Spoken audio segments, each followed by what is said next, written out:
Imagine this, you receive a new job contract.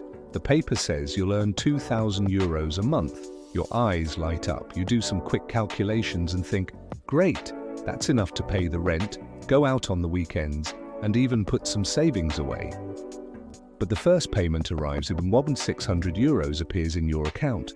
What? Where are the other 400?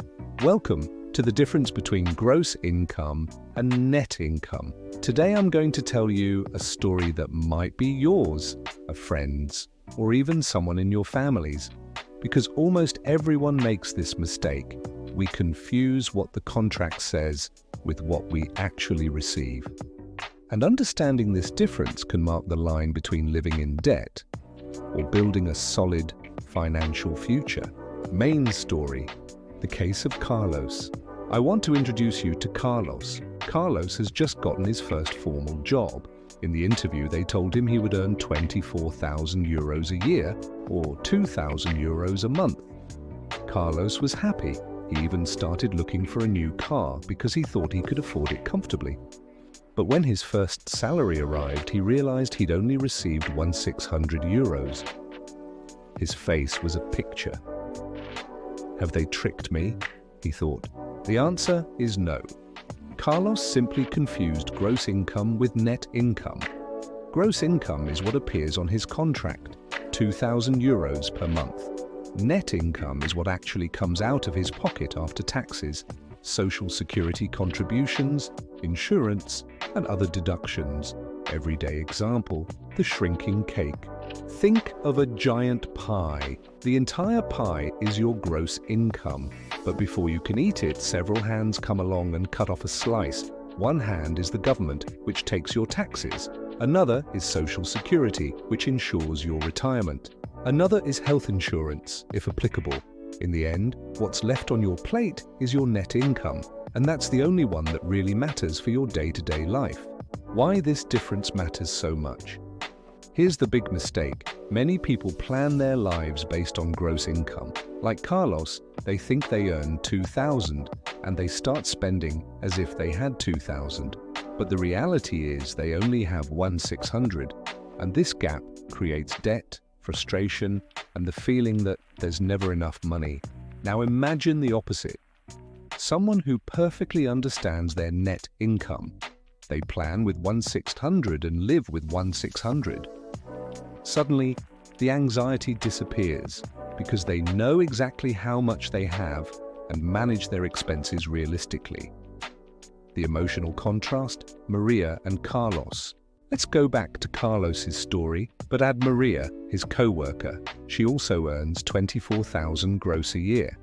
But Maria did something different. Before committing to a car, she took out a pen and paper, looked up a take-home pay calculator, and discovered she'd actually have $1,600 a month. She used that figure to plan her budget.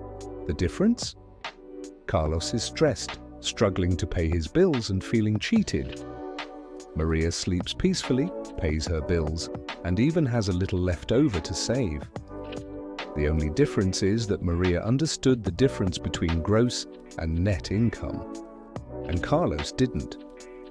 Examples in different contexts. This does not only apply to employees.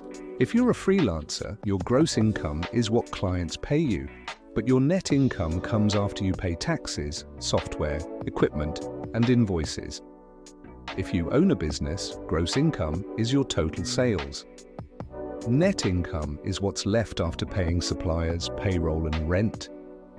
See how that changes the perspective. Many people say, my business makes $10,000 a month, and it sounds spectacular. But when you subtract expenses, you might only have $1,500 left. That's what you can actually live on. The psychological factor. Gross income is like an optical illusion. It's the pretty number that impresses, the one we proudly throw around at family gatherings.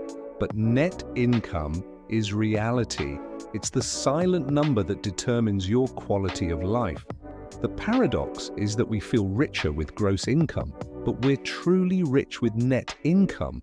And the sooner you accept that, the sooner you'll be able to make smart decisions.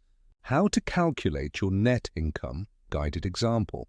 Let's do a quick example with you. Imagine your contract says €2,500 gross per month. Now we subtract 15% taxes, minus 375, 6.35% social security, minus 160, health insurance, minus 40. In the end, your net income is €1,925. That's the number you should plan for. That's your true salary. Do this exercise with your own contract, and you'll be surprised how much your perspective changes. Motivational closing. Remember, it's not what you earn, it's what you keep that determines your financial life. Carlos learned the hard way, but you can learn today without making his mistakes. The next time someone asks you how much you earn, you can give two figures, the gross to impress and the net to be honest with yourself. And most importantly, start planning your life with the net, because that number, and only that number, is what pays for your rent, your food, and your dreams. So the next time you sign a contract or think about an income, ask yourself this question: am I thinking about the whole pie or the slice I'm actually going to eat? That difference, believe me, can change your life. Like if you enjoyed the video, and tap the bell if you don't want to miss the next video on personal finance. Subscribe